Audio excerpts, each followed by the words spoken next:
And anybody who's having, trouble with struggling thoughts of, maybe hurting themselves or taking their lives, this is a good time to hear from survivors.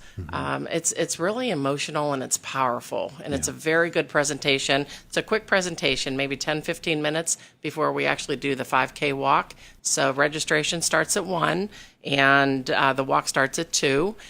So what people can do is they can get on to stf32@mail.com, and that's where you can register for the walk. Now, this year, we're doing something really different. We're doing a donations-only walk. Okay. So we're hoping that this works, because this is how we have to get enough money to be able to do the programs that we do in the community, and also, help pay our consultants so we can all stay organized. So this is very important. It's a big fundraiser for us too. So we're doing a donations only.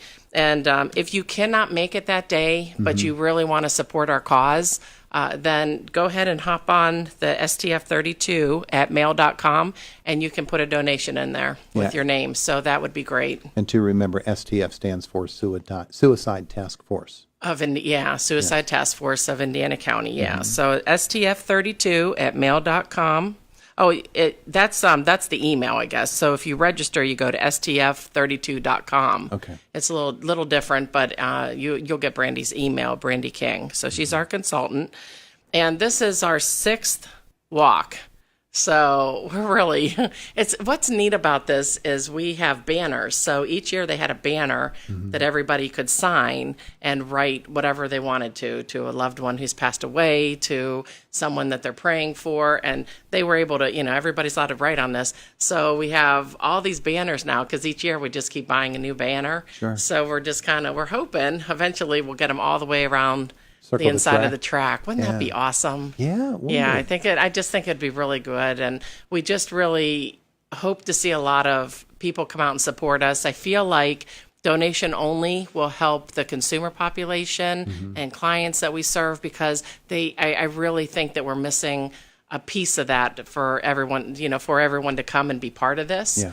We don't want the cost of the event to be a barrier for somebody not to come. We had Dr. Ralph May, Indiana County Coroner Jerry Overman Jr. visiting with us, talking about this event, but suicide as a whole, and how there is a stigma that people feel about suicide, about having been a family member of somebody who has committed suicide, about having attempted suicide.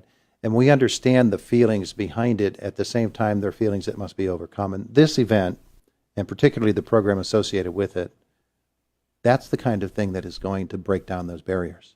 I think so too, and I think this is a really good time for families who have experienced, the tragedy of this. They're able to come and set up a table and, put memorabilia out, and just a day to remember, in a positive way, if you can think of it in a positive way, because everybody's there praying for the same thing, that we just were able to reach even just one person. If we can just reach one person, you can't be there and not be affected.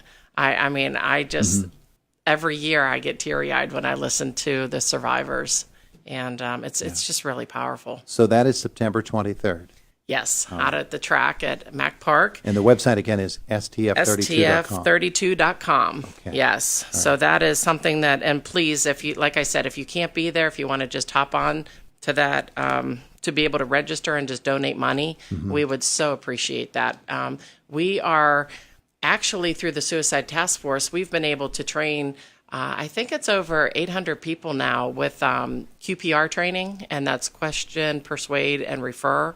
And that's just, how do you deal with this? Because there's that big myth out there. If you talk about suicide, you're going to put that in somebody's mind, but that's not true. It's already in somebody's mind. So we want to give people the toolkit of different tools that they can use to, kind of question somebody, kind of persuade them, refer them to get some mental health treatment.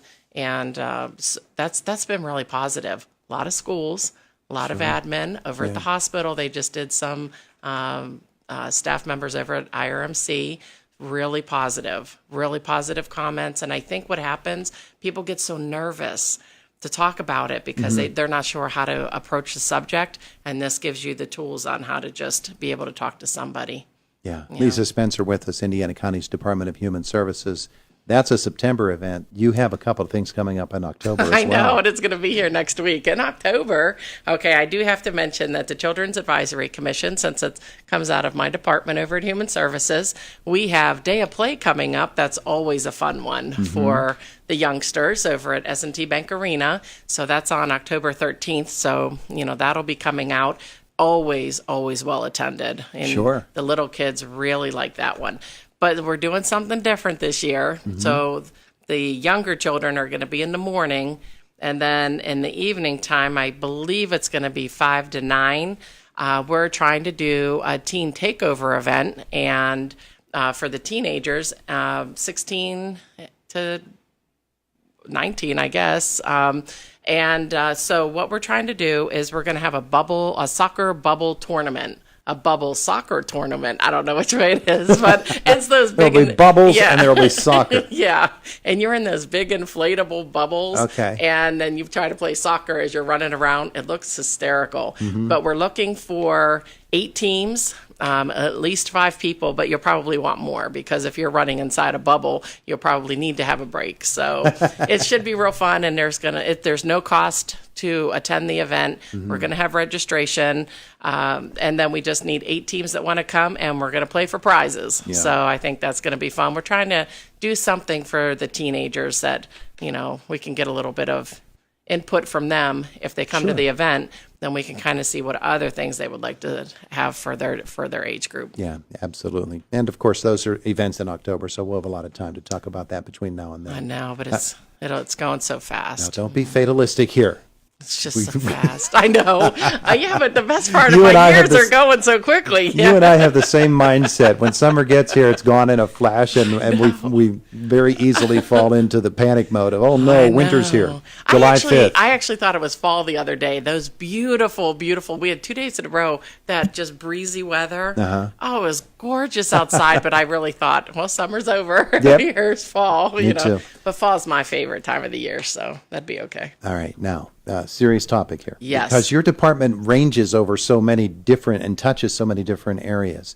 The survey that was conducted earlier this year. Yes. Still compiling the results. Yes. Still trying to discern exactly what those results mean. Yeah, we're getting pretty close. We were just waiting for one piece. We had the Marty group over at IUP. They helped us with kind of analyzing some of the drug and alcohol results, and we were just waiting for the final piece on the analysis for that with Dr. Eric Lauber. He's been really, really helpful for our group. He's been very active with the overdose task force meetings, which there is one today. Anybody's welcome. It's from 12 to 2 over at the Indiana Fire Station by CVS in the mall. So that's what we're just waiting for, that little bit of analysis, but we're getting ready. So I think Kathy and I are going to set up a time with you to come and show you what Indiana decided, what they decided were the priorities we needed to look at. But not surprisingly, drug and alcohol topped the list. Did it? Issues. Yes, absolutely. So Well, it's going to be interesting, but we are going to go to a couple of different places in the county as well to see if we can get the community to have some input and what they want to say about this. Yeah, well, the drug and alcohol problem, it's not something that we expected would go away, and certainly it's not gonna take something time. you can knock down quickly. It's very, very clear that that's something that we'll have to, a battle that will continue to go on. Yes, and I anticipate maybe in the next week or two we'll be able to come over and talk with you about that. So we'll set that up. Okay. Terrific. She is Lisa right. Spencer, Indiana County's Department of Human Services. Thanks so much for coming in. All right. Have a great day. We'll do our best. Okay. It is the voice.